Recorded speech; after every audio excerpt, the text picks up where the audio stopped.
Sarah, kawawa ka naman. Lalabas ka pa naman. Lalabas po si Sarah dyan sa rally at makikiusap siya na lumabas ang mga sundalo para sa kanya.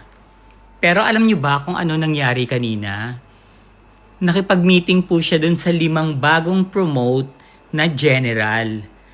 At kinausap niya, inoferan niya po ng malaking pera. Ang daming pera ng Sarah ha. Sa dami mo ng pera, ba't hindi ka ka-mental hospital para maayos mo yung utak mo?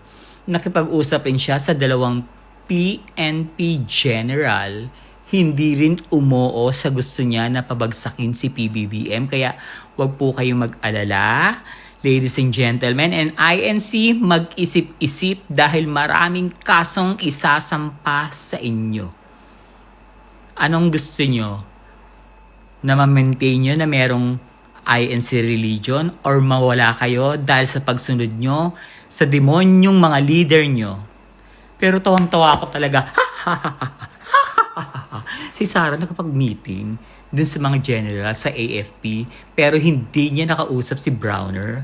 Lalaban si Browner dahil wag kang umarte dahil hindi matutupad ang pangarap mo na maging presidente ng Pilipinas dahil maraming may ayaw sa'yo. Ang may gusto lang sa'yo, yung mga hindi kumakain daw ng dinuguan. Charot. Chururut, tusok si Sarah nakapag-meeting. Diyos ko, akala ko ba malakas ka? Bakit nakikipag-meeting ka tapos magbabayad ka? Di dapat sana nagpa-mental ka na lang. Malaki maitutulong yan sa utak mo.